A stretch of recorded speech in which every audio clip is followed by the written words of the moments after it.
Today we're down here at the river again. We're going to start reading the book of Judges now. We're going to start chapter 1 today in the book of Judges. Let y'all have a look at the river today. It's pretty lovely down here. A lot of leaves starting to fall off, a lot of leaves on the ground, as you can see, which is good because once all the leaves come off over there, you can spot the eagles, the bald eagles, a lot easier. Right now they hide behind the leaves. You can't see them unless they're flying around. Hard to find them. Once the leaves are all gone, you can come down here and you pretty much spot them pretty quick. But anyway, Judges chapter 1. Now after the death of Joshua, it came to pass that the children of Israel asked the Lord, saying, Who shall be first to go up for us against the Canaanites to fight against them? And the Lord said, Judah shall go up. Indeed, I have delivered the land into his hands. So Judah said to Simeon his brother, Come up with me to my allotted territory, that we may fight against the Canaanites, and I will likewise go with you to your allotted territory. And Simeon went with him. Then Judah went up, and the Lord delivered the Canaanites and the Perizzites into their hands, and they killed 10,000 men at Bezek. And they found Adoni Bezek and fought against him, and they defeated the Canaanites and the Perizzites. Then Adoni-Bezek fled, and they pursued him and caught him and cut off his thumbs and big toes. And Adoni-Bezek said, 70 kings with their thumbs and big toes cut off used together scraps under my table. As I have done, so God has repaid me. Then they brought him to Jerusalem, and he died. There he died. Now the children of Judah fought against Jerusalem and took it. They struck it with the edge of the sword and set the city on fire. And afterward the children of Judah went down to fight against the Canaanites who dwelt in the mountains in the south and in the lowland. Then Judah went against the Canaanites who dwelt in Hebron. Now the name of Hebron was formerly Kirjath Arab, but they killed Shishai, Ahiman, and Talmah. From there they went against the inhabitants of Debir, and the name of Debir was formerly Kirjath Sepher. Then Caleb said, Whoever attacks Kirjath Sepher and takes it, to him I will give my daughter Akshah as wife. And Othniel, son of the Kenza,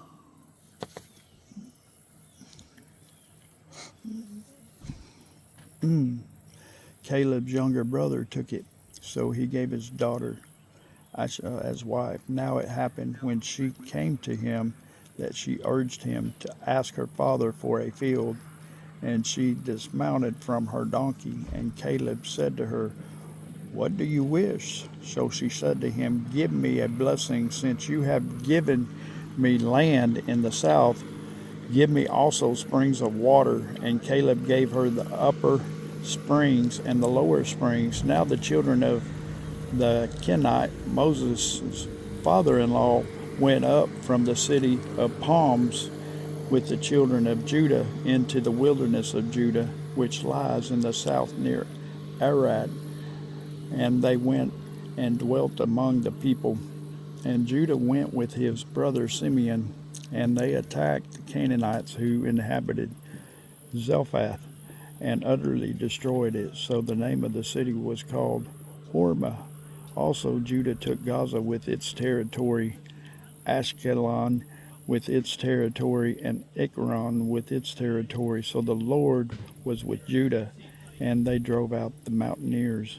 But they could not drive out the inhabitants of the lowland, because they had chariots of iron. And they gave Hebron to Caleb, as Moses had said. Then he expelled from there the 3 sons of Anak. But the children of Benjamin did not drive out the Jebusites who inhabited Jerusalem. So the Jebusites dwell with the children of Benjamin in Jerusalem to this day. And the house of Joseph also went up against Bethel, and the Lord was with them. So the house of Joseph sent men to spy out Bethel. The name of the city was formerly Luz. And when the spies saw a man coming out of the city, they said to him, "Please show us the entrance to the city, and we will show you mercy." So he showed them the entrance to the city, and they struck the city with the edge of the sword, but they let the man and all his family go. And the man went to the land of the Hittites, built a city, and called its name Luz, which is the name to this day. However, Manasseh did not drive out the inhabitants of Beth Shean and its villages, or Tanakh and its villages, or the inhabitants of Dor and its villages, or the inhabitants of Abilam and its villages, or the inhabitants of Megiddo and its villages. For the Canaanites were determined to dwell in that land. And it came to pass, when Israel was strong, that they put the Canaanites under tribute, but did not completely drive them out. Nor did Ephraim drive out Canaanites who dwelt in Gezer. So the Canaanites dwelt in Gezer among them. Nor did Zebulun drive out the inhabitants of Kitron, or the inhabitants of Nahalal. So the Canaanites dwelt among them and were put under tribute.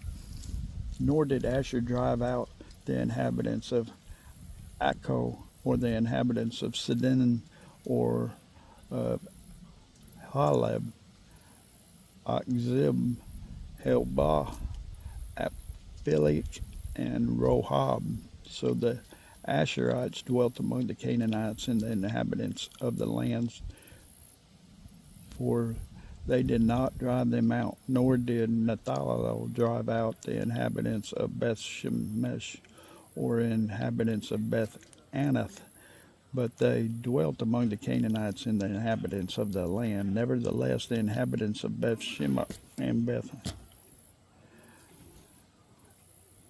Anath were put under tribute to them. And the Amorites forced the children of Dan into the mountains, for they would not allow them to come down to the valley.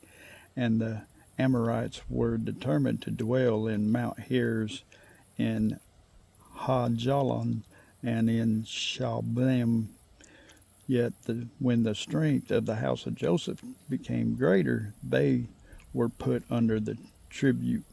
Now the boundary of the Amorites was from Accent of Acribium, from Selah and upward. Amen.